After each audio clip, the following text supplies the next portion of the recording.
post pass माबा माबिनिबो मोनसे खारन थानो हागौ ओंखायनो माने लाबाय आरोखि सनिया कुइन खिथु समावआबो मोजां जाबायलै जोंना सिगांसो फेसबुक पेजाव डेन्जार समावनो देखायखायोमोन खेला बै सेंग्रा एसे जुस जाफुहांनाय मानसिफ्रा नायो आरोखि नायनाय स' इतना काला है भाई क्या टाइगर भाई काला है तो क्या है दिल वाला है ना निग्रो है भाई सोरबा सोमाव फाग्लिफोरखौ बुंबा जोङो बेयाव बुंनो गोनां जेबो बाथ्रा फैया नाथाय नोंथाङा दाथ' मानसिया मोजां जाबाय सनिया कुइनाबो सिगांथ' माने खोन्थायोमोन बिथाङाबो दा बले मोजांखौ नुनो मोनबाय आरोखि ना सनिया कुइनखौबो जोङो थ' सनिया कुइन बिनानावा दा मोजां जाबाय मोजां ब्लग लाबोयो आरो नोंथाङाबो आमायसो बड'लेण्ड टाइगार नोंबोथ' माथो हिन्दीसो ब्लग लाबोग्रा जाबाय माथो बर'नि ब्लग लाबोदोब्रा मा फाग्ला माबा हिन्दीनिसो ब्लग लाबोग्रा जाखो नोंलाय एसे मोजां कन्टेन्ट बर'नि लाबोदोब्रा माबा हिन्दीनिसो बखिलाबायो गावहा ओंखायनो भिउसा एसे डाउन जाबाय माबा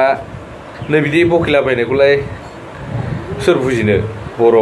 जाम्बा जाम्बिफोरालाय ओंखायनो बर' गावनो जिहेतु बर' भाषाजों मोजां कन्टेन्ट लाबोदोब्रा मा आरो नोंना बै मालाय सोमावलिफोरखौबो रिल्सनिफ्राय कालेक्सन खालामनानै दांलाबायथारो माथो आजिखालि सिगांनि बायदि नंला माथो ओंखायनो नोंथांना भिउसा डाउन जादों खोमा एसे मोजां बर' लेंगुवेजनि लाबोदोब्रा मा बेलाय हिन्दीनि सामफ्रामबो नायबाय थायोना आङो जोंबोथ' नोंनि भिउवार्स नोंनि साबसक्राइबारमोन सिगां दासो इउटुब मैया दाख्लैसो खुलिनाय जग्ल' जथ' मानसि नङा होमबा स' आमायसो टाइगार बैयो दुदु समाव डान्सखौ खिन्थु डेन्जार नुदों खिन्थु बखिदों मोजाङानो जादों नैबेखौ एसे अभारद्राय नुयोलै आङो नैबे अनसुलि बसुमतारीना माने मा होनो इसोरानो सोरजिना हरबाय जिहेतु ना लाखुमा जाला देहायाव ये निग्रो के सब इतना सुंदर भाभी कैसे रात में ये नहीं ये बटन से मेरा बड़ा मुश्किल हो जाएगा आमिस टाइगार मालाय बहुत विशेष कारण थानो हागौलै बिसिना निगुर लानाया पस्ट पास माबा माबिनिबो मोनसे खारन थानो हागौ ओंखायनो माने लाबाय आरोखि निग्रुखौ मोजां मोननानै आरोखि ना स' गुबुन जाथि लानाय होनना बुंबा स' गोजौ नायनानै जुमुदै गारबा गावनावनो गोलैयो नङा होमबा थिग बिदिनो मालायखौ बुंनोबा गावनाबो थिग जानांगौ आरोखि स' दा नोंबो माथो हारसा हिनजावसो लादोंलाय मालायखौ बुंना माथो गावनावबो देहायाव नांगोन माथो स' नोंबो जेरै हारसा हिनजावखौ नायनानै मोजां मोननानै नोंथाङा हारसा हिनजावखौ हाबा खालामबाय स' थिग बिदिनो नैबे सनिया कुइनाबो निग्रुबाबो गोसोम गोफाबाबो गावनि सना फिथर हिरा बायदि जाहैबाय आरोखि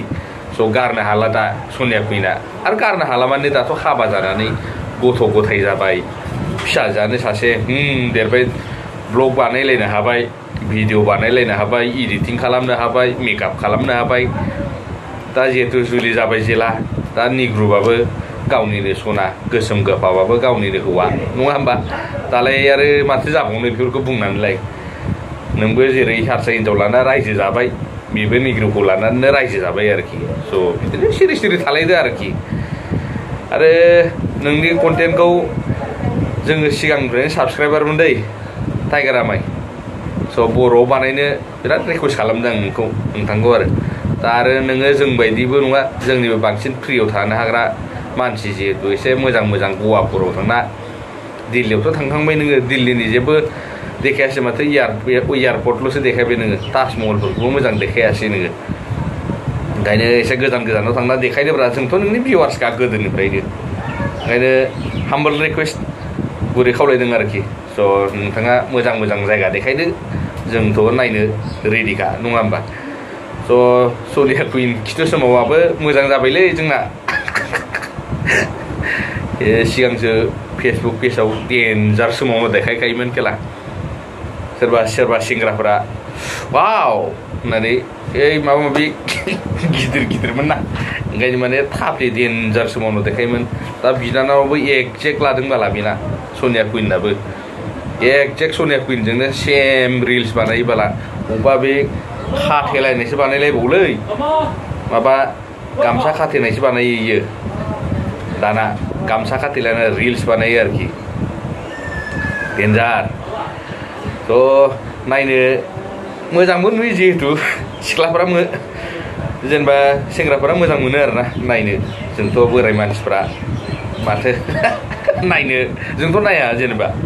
बै सेंग्रा एसे जुस जाफुहांनाय मानसिफ्रा नायो आरोखि नायनाय स' भिउसआलाय मोजां फैयो नै बिदियाव खिन्थु एसे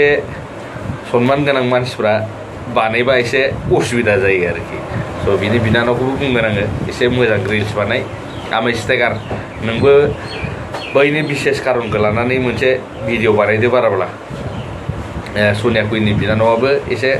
दुदु खाथे डान्स बानायलाबाय थायो स' रिल्स नायफ्लांबा मालाबा न'खरनिफोरजों नायबा एसे लासिंसिं जायो आरोखि नों मोजां नाय बेनि बिनानावाबो मोजां रिल्स बानाय आरोखि स' आमेश टाइगारा जोंना सोरनिबा मोजां बरिया कन्टेन्ट लाबोनायलाय आंबो ससे बिनिखौ सरजाबना बानायनाय जाबाय आरोखि गाज्रि मोना दे आमेश टाइगार आंबो मोनसे इन्जयनि थाखायसो बानायदों आरोखि स' नैबे भिडिअखौ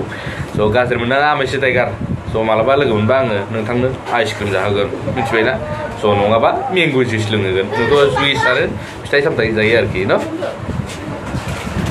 इतना सुंदर भाभी है और एक काला कौवा उससे ज्यादा सुंदर दिखता है ना कौवा जो हमारा गांव में मिलने वाला कौवा है ना ये तो इससे भी ज्यादा अच्छा है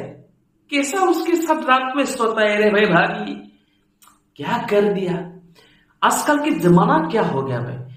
इतना सेक्सी डांस किया उसको अंदर से पूरा ऊपर तक उसका पूरा गर्मी हो रहा है जैसे दिखा रहा है लड़का को पागल कर देगा लड़का को कैसा भाभी को देखने से पागल हो जाएगा क्या करेगा लड़का लोग ऐसा इतना सुंदर भाभी है जो बॉलीवुड का एक्ट्रेस बनने के लिए बड़ा शौक था भाई उसको देखो इसका डांस को देखो